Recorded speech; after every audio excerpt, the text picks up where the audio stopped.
Senhor Reitor, caríssimo professor Emílio Gomes, estimado amigo, Senhora Doutora Cristina Azevedo, em representação do Conselho Geral e na sua pessoa todos os membros do Conselho Geral, todos os membros desta comunidade académica, as diferentes autoridades académicas, professores, investigadores, os estudantes, que eu cumprimento na pessoa do seu presidente da Associação, também o corpo técnico de pessoal administrativo e técnico, a todos muitos parabéns pelo aniversário da UTAD. Sr. Presidente da Câmara de Vila Real, caro engenheiro Rui Santos, demais autoridades, comecemos pelas religiosas, Sr. Bispo de Vila Real,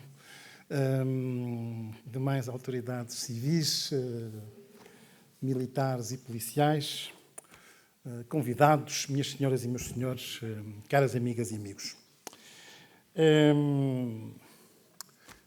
certamente o dia de congratular a UTAD pelo seu percurso, pelo seu sucesso, de fazer votos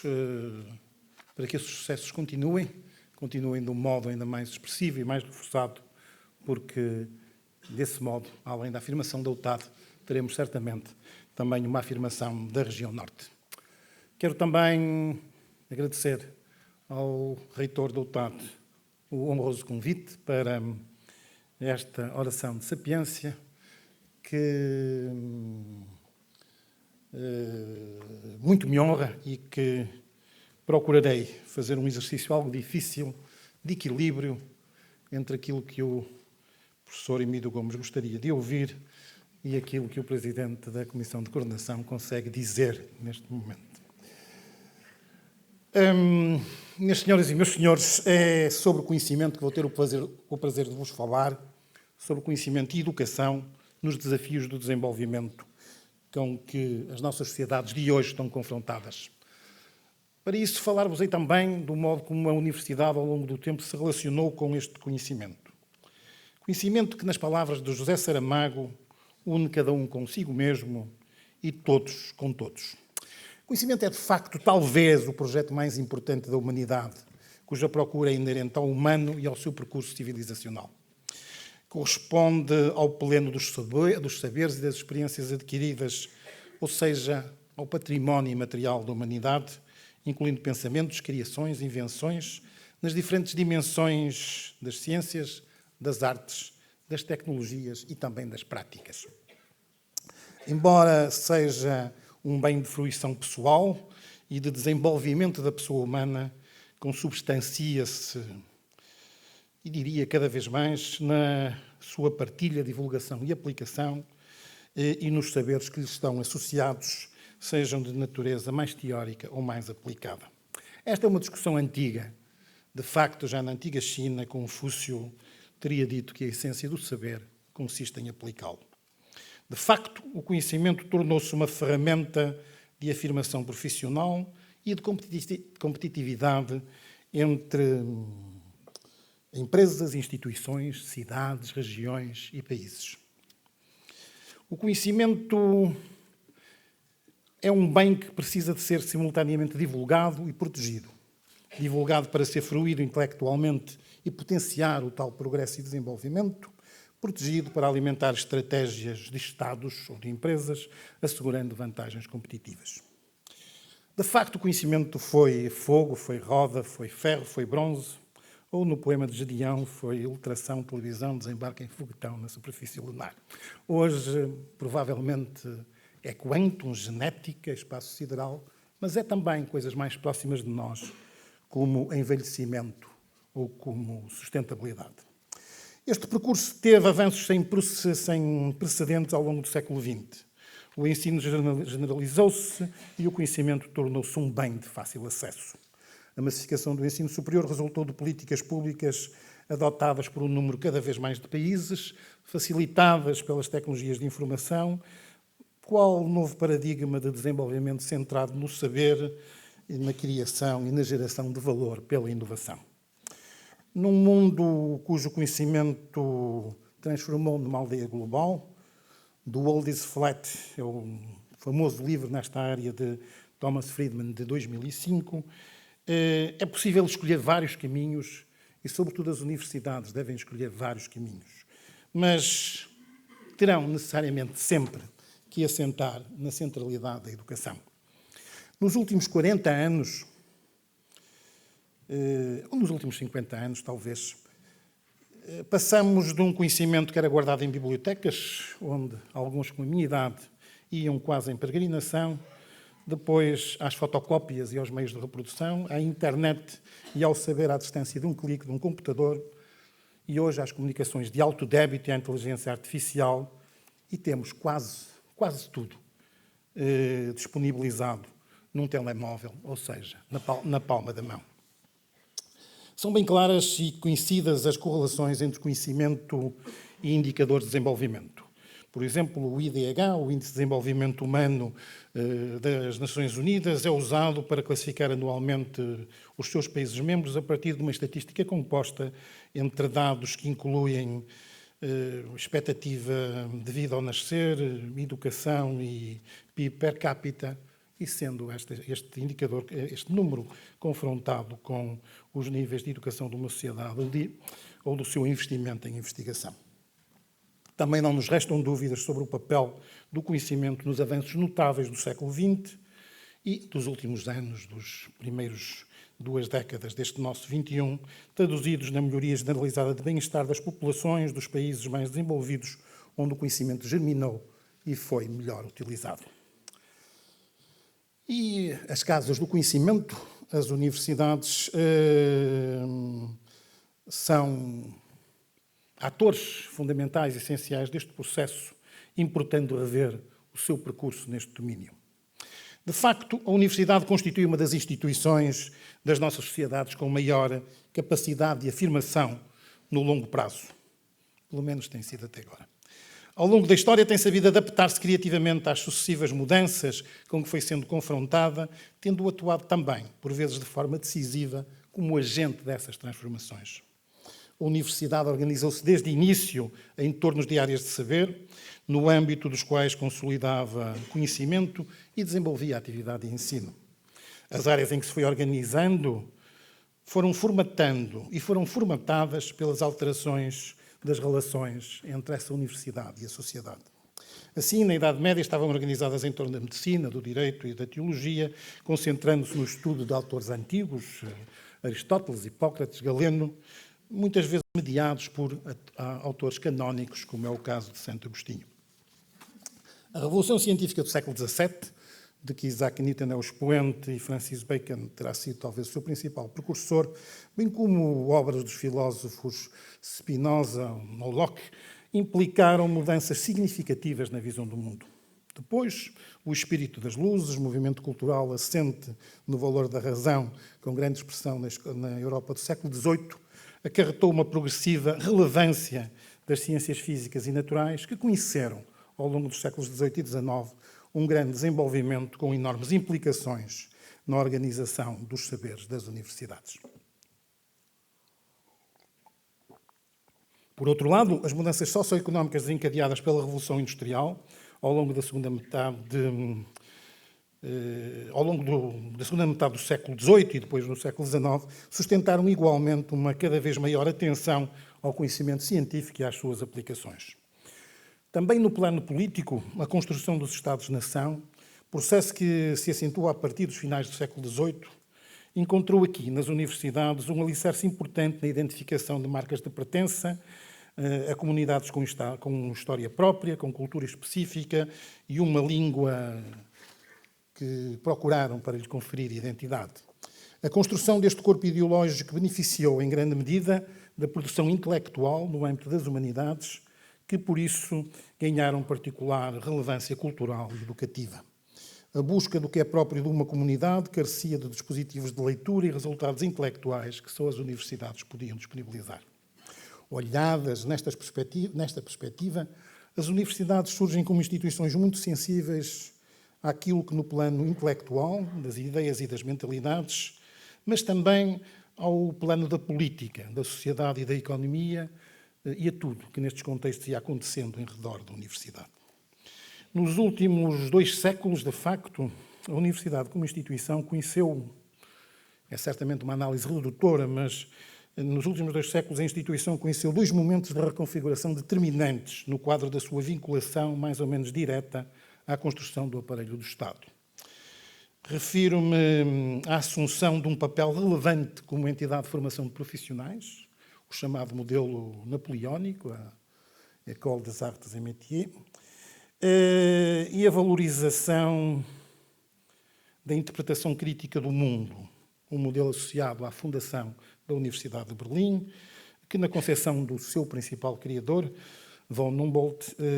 comporta uma Universitates Literarum que existe não para ensinar ou para transmitir informação, mas para inculcar o exercício do juízo crítico,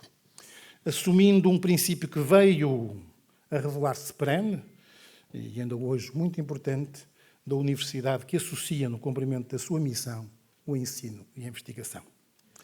Na caracterização destes diferentes modelos, ganha particular importância a questão das funções do saber que se pretende transmitir. Na Irlanda do século XIX, o cardeal John Newman, no Idea of a University,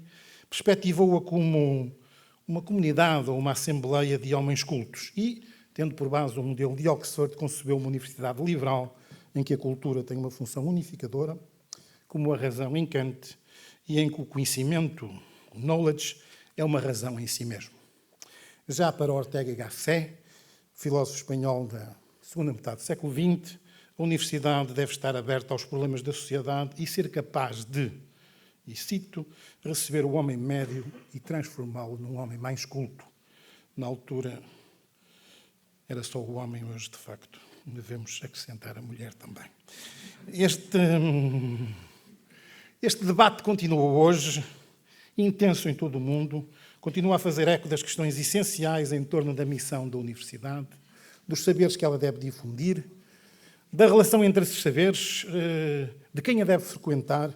da natureza do seu contributo para o desenvolvimento profissional e para o bem-estar das pessoas, das comunidades e dos países. Este debate tem sido informado ao longo das últimas 2, 3 décadas, 4, por posições que propõem a superação da dicotomia entre os saberes humanísticos e científicos. Há um documento de referência neste domínio, que é uma conferência de Peter Snow, do Two Cultures, mas também por contribuições conhecidas, a de Kuhn, The Structure of Scientific Revolutions, ou também do Racionalismo Crítico, de Karl Popper, e mais recentemente, um livro de há cerca de 3 anos,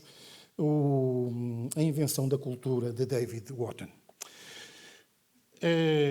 Por outro lado, também tem sido enquadrado por perspectivas divergentes em torno da relação entre a universidade e a economia, que, segundo alguns autores, fruto de uma excessiva regulação exercida por esta última, pode pôr em causa a universidade, a sua essência, desvirtuando a natureza da sua missão, descaracterizando-a, ao ponto de desvalorizar as áreas científicas dotadas de maior potencial crítico sobre o humano e social. Um livro de referência neste domínio é A Universidade em Ruínas, de Bill Readings, dos anos 70, mas tem vários seguidores ao longo dos últimos anos. Senhoras e senhores, procurei, com alguma ousadia que apenas a ignorância permite, sintetizar em 5 minutos o longo percurso da história da universidade. Essa instituição que é a expressão maior da contribuição da Europa para o desenvolvimento da humanidade, que foi capaz de agir criativamente face aos sucessivos desafios com que foi sendo diacronicamente confrontada, ao mesmo tempo que atuou de forma decisiva como agente de mudanças educacionais, científicas, transformações políticas, sociais e económicas. No último quartel do século XX, e ao longo ainda do XXI, a instituição universitária entrou em profunda reconversão, para o que contribuiu o expressivo alargamento do número de estudantes que passaram a frequentá-la, num quadro de progressiva democratização dos saberes académicos. Uma realidade sobre a qual às vezes ainda ouvimos falar em Portugal, e na Europa, mas que especialmente em Portugal, hoje corre riscos de uma inversão face à crise demográfica que todos conhecemos. Também contribuiu para esta profunda reconversão a sua cada vez maior importância como locus de produção de conhecimento novo, a sua concepção do lugar onde as pessoas podem voltar para estudar, física ou virtualmente, em qualquer momento das suas vidas, para expandirem os seus conhecimentos e aprofundarem as suas competências. A universidade cada vez mais afigura-se, tende a afigurar-se como um lugar híbrido entre uma realidade físico-infraestrutural, um local físico de encontro de pessoas e de saberes, e uma dimensão virtual cuja expressão, cuja dimensão deverá resultar de estratégias especialmente bem definidas neste domínio. Penso claramente que não há uma receita para quanto é que uma universidade deve apostar neste domínio, deve resultar de um processo interno e profundo do seu posicionamento neste contexto. Também a procura das novas articulações com a sociedade, reforçando o seu papel como fator de desenvolvimento social e económico, através, e da promoção, logicamente, do bem-estar, através da transferência de conhecimento, tecnologia e, eventualmente, e este é um desafio futuro, como veremos, atuar de um modo proativo como promotor desse desenvolvimento. Estas novas condições e novos objetivos que, comitantemente, foram sendo assumidas pela Universidade, ou que lhe foram cometidas pela sociedade, trouxeram consigo uma nova realidade, a concorrência interinstitucional, que os movimentos de globalização vieram acentuar e que os desequilíbrios de desenvolvimento territorial amplificam. A massificação e a maior abertura ao exterior, do ponto de vista interno, inflacionam uma conhecida tensão entre aqueles que clamam uma estabilidade, hoje quase imaginária, que seria adequada para a criação de conhecimento, e uma mudança associada às dinâmicas da sua produção de conhecimento, bem como aos modos e aos contextos da sua aplicação. A continuação da afirmação da universidade e a sua sustentabilidade futura exigem uma procura de equilíbrio entre estes posicionamentos, de modo a articular a solidez científica e a qualidade de ensino com a relevância e a capacidade de responder aos desafios com que as nossas sociedades, cada vez mais complexas, confrontam aos mais diversos níveis, incluindo o do desenvolvimento da comunidade que envolve a universidade. Este balanço deve entender-se como sendo específico de cada universidade e das respectivas realidades, áreas de atividade e envolvente, devendo traduzir os modos como pretende ser concretizada na sua missão, na sua estratégia de desenvolvimento e, consequentemente, nas formas de organização de governo que pretende adotar. Sim, eu não fazia ideia do que é que o reitor Emílio Gomes ia dizer, mas subscrevo as palavras dele. Sim, importa promover a diversidade institucional em vez da sua normalização, sem prejuízo das necessárias boas práticas de avaliação institucional. Importa também clarificar que as opções estratégicas organizacionais e de governo das universidades, sobretudo das públicas, devem assentar num princípio primordial da prestação de serviço público, com centralidade nos estudantes, mas também na sociedade, cujo progresso intelectual e bem-estar económico e social com cujo progresso intelectual e bem-estar económico e social devem estar profundamente comprometidas. Neste contexto,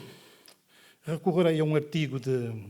Wissem, um professor holandês de Delft e de Nijmegen, de 2009, e do posterior trabalho de Zuck e Lukovics, de 2015, para referir aqui o conceito da universidade de quarta geração. Nesta análise, a universidade de primeira geração é aquela que tivemos até ao século XIX, uma universidade centrada na educação, que tinha como principal papel proteger a verdade e que produzia profissionais e que o reitor era um chanceler, um dignatário. Depois seguiu, sobretudo depois de Humboldt, a Universidade de segunda geração, correspondendo a uma universidade centrada na educação e na investigação, que tinha como papel principal conhecer a natureza, conhecer o mundo natural, produzia profissionais e cientistas e que era gerida já por um reitor académico ou por um conselho de académicos. na universidade de terceira geração, próxima daquela que julgamos que temos hoje. Temos uma universidade centrada na educação, na investigação e na utilização do conhecimento, com um papel na criação de valor, que produz profissionais e cientistas e empreendedores e tem uma gestão profissional, mesmo que seja feita por um reitor académico.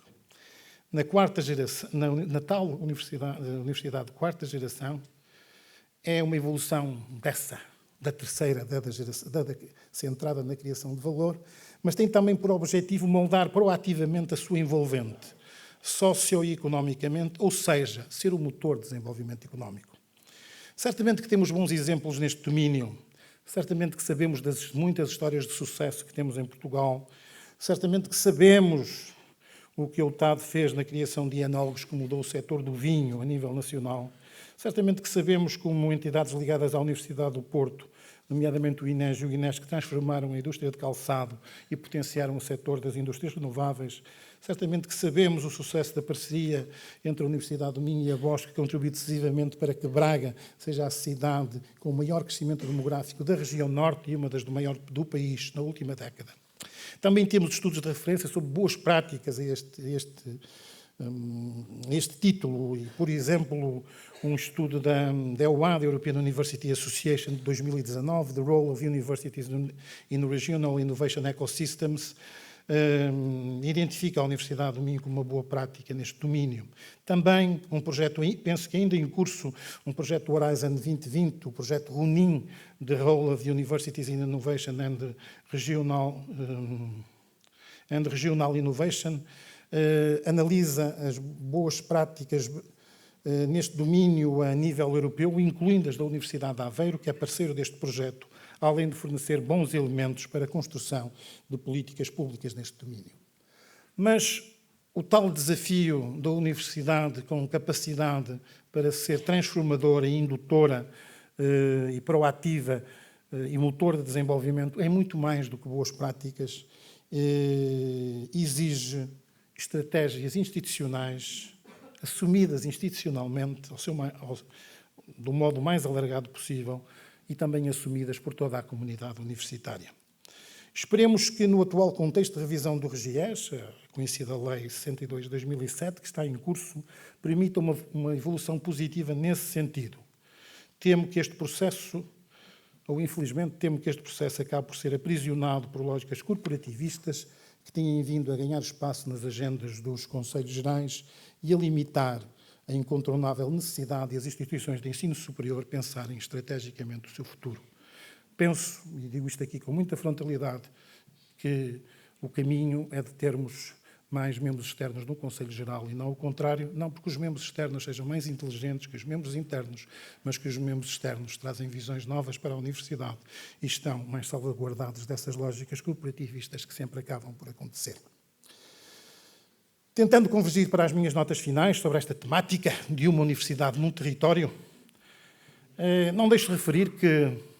temos quase todos, incluindo eu próprio, alguns escrúpulos em associar por vezes a palavra universidade, universalista por natureza, à imagem aparentemente redutora de um território.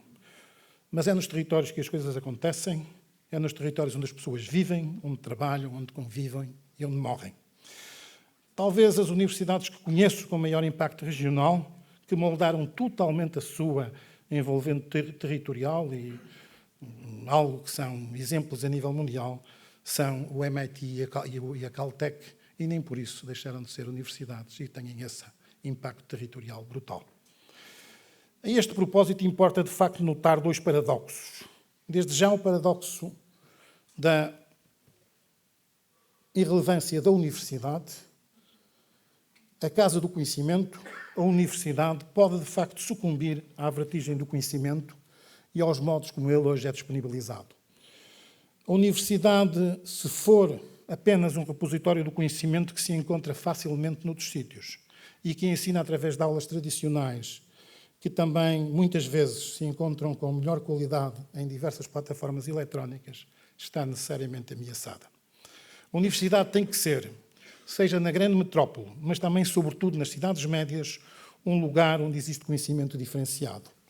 Um lugar de encontros entre atores desse conhecimento, sejam eles professores e investigadores, estudantes ou profissionais desses setores para quem esse conhecimento é relevante. Também o paradoxo da Universidade-Território. O futuro da Universidade está intrinsecamente ligado à sua envolvente em termos sociais, económicos e culturais, algo, por aquilo que tenho vindo a afirmar, que é necessariamente desenvolvido de uma forma bionívoca.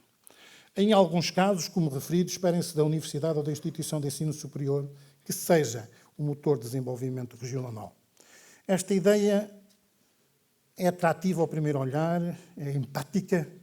mas é difícil de concretizar e requer aquilo que eu chamaria um alinhamento de astros. Requer o tal alinhamento estratégico da instituição. Requer previsibilidade de políticas públicas, requer uma inserção profunda desta estratégia institucional em políticas de desenvolvimento regional. Certamente que enquadrar adequadamente uma universidade com este perfil é algo muito difícil para os poderes políticos nacionais e não tenho dificuldade em confessá-lo aqui também para os regionais. Mas também é minha convicção que, apesar dos excelentes exemplos referidos e de muitos outros, as universidades, e de facto eu tenho estado a referir universidades et large, portanto, as universidades como instituições de ensino superior, portanto, as universidades e os institutos politécnicos, enquanto instituições como um todo, penso que precisam dar passos ainda muito significativos para poder assumir uma lógica deste tipo, em termos de modelo de governação, sobretudo também em quadro de responsabilização e na autonomia institucional que necessitam ter para poderem ser esse tal motor de desenvolvimento. No entanto, sabemos que temos estas dificuldades, sabemos que o quadro é aquele que é, esperemos que o Regies o ajude, mas as certezas não são muitas, mas, no entanto, parece-me absolutamente essencial que o futuro de algumas instituições passará por uma aposta deste tipo e o futuro de alguns territórios exige uma aposta deste tipo. Estamos no Douro e não quero deixar de usar um exemplo que me parece absolutamente essencial, a afirmação dos vinhos do Porto e do Douro no mundo e a sua subida nas respectivas cadeias de valor precisa que a especificidade destes néctares seja conhecida de um modo mais denso e inteligível pela comunidade internacional do setor. Precisa que o Douro não seja só um local de produção de vinho ou de outras especialidades agrícolas ou um destino turístico de grande qualidade. Precisa que o Douro seja também um local de referência mundial para aprender sobre vinhos, sobre enologia. Isso é algo que esta comunidade tem que fazer e tem que o fazer, com certeza, envolvendo a universidade. Por tudo isto, Sr. Reitor, senhoras e senhores, amigos e amigas, há um caminho que temos que fazer. Passa pela construção de um sistema regional de inovação, algo já referido no relatório da Comissão Independente para a Regionalização da Assembleia da República de 2019. Essa será uma das nossas principais agendas de curto prazo, na CCDR Norte, a partir do Programa Regional Norte 2030, que começa estes dias a dar os primeiros passos e que incluirá instrumentos que nos permitirão trabalhar neste sentido. É esse conceito de uma autonomização das nossas políticas de inovação que durante muito tempo foram de algum modo constrangidas por lógicas de falta de discernimento a nível nacional que limitaram algumas das decisões e alguns projetos essenciais para a região, que hoje penso que estamos em condições de o fazer, pelo novo quadro que temos e pelas apostas que podemos fazer neste domínio. Este é um desafio que nos responsabiliza a todos, é um desafio incontornável para a UTAD, é pelo menos essa a minha convicção e deixo pelo menos o desafio, o repto, para que a UTAD pense sobre esse desafio e o pense estrategicamente. Muito obrigado.